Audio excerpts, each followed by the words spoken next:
주님께서 여러분과 함께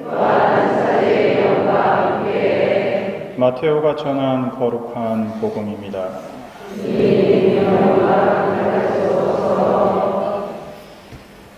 그때 요한이 그리스도께서 하신 일을 감옥에서 전해 듣고 제자들을 보내어 오실 분이 선생님이십니까? 아니면 저희가 다른 분을 기다려야 합니까? 하고 물었다. 예수님께서 그들에게 대답하셨다. 요한에게 가서 너희가 보고 듣는 것을 전하여라. 눈먼 이들이 보고 다리 저는 이들이 제대로 걸으며 나병 환자들이 깨끗해지고 기먹은 이들이 들으며 죽은 이들이 되살아나고 가난한 이들이 복음을 듣는다. 나에게 의심을 품지 않는 이는 행복하다. 그들이 떠나가자 예수님께서 요한을 두고 군중에게 말씀하기 시작하셨다. 너희는 무엇을 구경하러 광야에 나갔더냐? 바람에 흔들리는 갈대냐? 아니라면 무엇을 보러 나갔더냐? 고운 옷을 입은 사람이냐? 고운 옷을 걸친 자들은 왕궁에 있다. 아니라면 무엇을 보러 나갔더냐? 예언자냐? 그렇다. 내가 너희에게 말한다. 예언자보다 더 중요한 인물이다. 그는 성경에 이렇게 기록되어 있는 사람이다. 보라, 내가 네 앞에 나의 사자를 보낸다. 그가 너의 앞에서 너의 길을 닦아 놓으리라. 내가 진실로 너희에게 말한다. 여자에게서 태어난 이들 가운데 세례자 요한보다 더 큰 인물은 나오지 않았다. 그러나 하늘나라에서는 가장 작은 이라도 그보다 더 크다. 주님의 말씀입니다. 그리스도님 찬양합니다.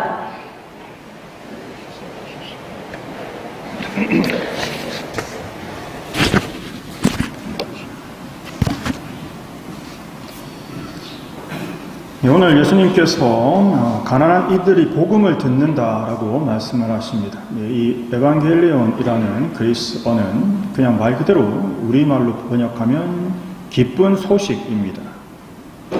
2년 동안 저는 여러분께 예수님께서 우리 인간을 위해 탄생하셨고 생활하셨고 수환과 죽음을 통해 우리를 구원하시고 부활하셔서 하나님의 사명을 완수하셨다라는 말씀을 드려왔습니다. 이제 3년째 그리스도 안에서의 시간을 지내면서 예수님 안에서, 그러니까 지금까지는 예수님 밖에서 예수님을 봤던 거고 지금은 그리스도 안에서 우리가 보는 거니까 예수님 안에서 예수님의 눈으로 구원을, 복음을 바라보게 되면 이 풍경이, 시각이 달라집니다. 복음은 분명히 우리 인간들에게 선포되었지만 사실 이 복음이 선포된 것을 가장 기뻐하시는 분은 하느님이시죠. 왜냐하면 하느님께서 드디어 선악과를 따먹고 죽게 된 하느님을 배신하고 멸망하게 된 인간을 드디어 구원할 수 있게 되었기 때문입니다. 정말 원죄를 지었던 그때부터 기다렸던 시간, 그리고 하나님의 오랜 약속이 실현되는 때이기 때문이죠. 우리가 뭘 잘해서 또는 우리가 뭘 했기 때문에 약속하신 게 아닙니다. 단지 하나님께서 우리 인간을 만드셨기 때문에 인간에게 그 약속을 하셨고 결국 그 약속을 하나님께서 지키신 거죠. 따라서 예수님께서 인간이 되신 이유는, 또 우리 인간들을 구원하신 가장 큰 이유는 인간 때문이 아니라 하나님께서 원하시기 때문입니다.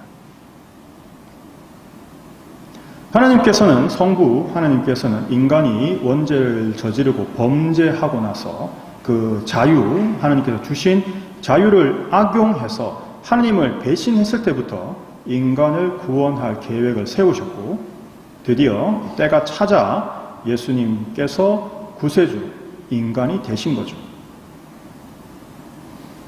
그렇다면 예수님께서 인간이 되셨다는 것은 인간을 위해서가 아니고는 아니고 인간을 위해서보다는 하나님을 위해서, 무엇보다 하나님께 순명하셔서 인간이 되셨다는 겁니다. 즉 하나님을 사랑하시고 하나님의 뜻을 따르기를, 하나님의 뜻을 실천하기를 원하셨기 때문에 우리 인간이 되신 거죠. 따라서 예수님의 구원은 우리 인간만 구원한 게 아니라 하느님도 구원하는 일이 되는 겁니다. 이걸 아니 하느님이 구원받으실 의미가 있어. 하느님이 구원받으실 약간 조금 이상하다 생각하실 수 있습니다. 이게 부모와 자녀의 관계로 한번 생각해 보시면 됩니다. 아기는 여기서 말하는 아기는 젖먹이 아이를 말합니다. 아기는 부모 없이는 살아남을 수가 없습니다. 갑자기 정부 기관 들이대고 이렇게 하시면 비유가 성립이 안 됩니다. 아기는 부모 없이는 살아남을 수가 없죠. 똑같이 부모도 아기 없이는 살 수가 없습니다. 무슨 내용인지 100% 이해되실 겁니다. 하나님과 우리의 관계도 이와 같습니다. 즉 우리는 젖먹이 우리는 하나님 없이는 살아남을 수가 없습니다. 이 동사를 정확하게 이해하셔야 됩니다. 하나님은 인간 없이는 살 수가 없습니다. 따라서 인간을 이처럼 특별하게 대하시는 하나님, 왜 도대체 인간을 이렇게 특별하게 대하실까? 그 이유는 오직 인간만이 하나님께 받은 사랑을 되돌려 드릴 수 있는 존재이기 때문입니다. 똑같이 생명을 가지고 있는 존재로서 주변을 우리 자연을 보면 정말 하나님으로부터 받은 생명을 더 풍성하고 더 푸르게 더 크게 더 넓게 이렇게 자라나는 식물들이 있습니다. 정말 강력하죠. 불이 나고 나서 모든 것이 다 잿더미가 되었지만 그 자리에서 자라는 식물들을 보면 정말 대단하다 생각이 듭니다. 핵폭탄이 터지고 나서 그 다음 해 그 불모의 땅에 가장 먼저 피어나는 쑥을 보면 이 식물의 생명력 정말 엄청나다는 걸 실감하게 되죠. 또 하나님으로부터 받은 그 본능에 따라서 정말 충실히 본능에 충실한 동물들이나 곤충들을 볼 때 우리는 그 하나님의 강력한 힘을 느낄 수 있습니다. 하지만 그 식물이 그렇게 번성하고 그 동물이 본능에 따라 살지만 우리 인간은 오히려 죄를 지어서 하나님께 실망과 슬픔을 드리는 존재이지만 반대로 그 자유를 가지고 하나님께 사랑과 찬미와 영광과 흠숭을 드려서 하나님을 감동시킬 수 있는 존재라는 거죠.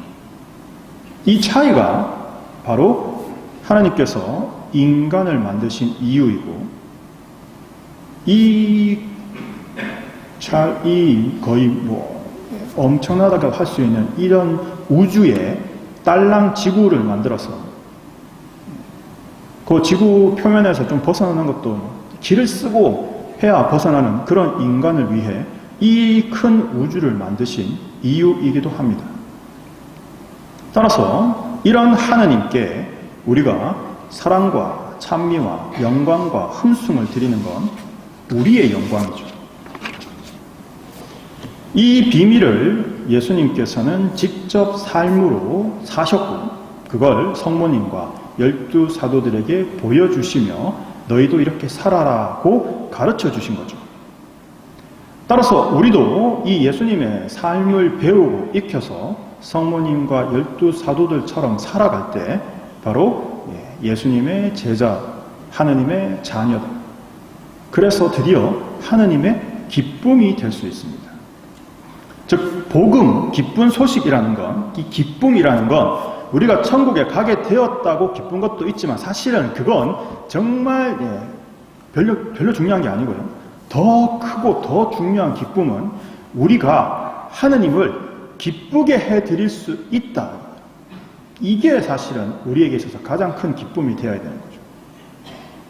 우리가 아이들의 행동을 통해서 그 아이들의 사랑과 그 아이들의 행동과 말, 이걸 통해서 정말 그 아이들의 사랑에서 감동과 위안, 기쁨, 삶의 활력을 얻듯이 똑같은 겁니다.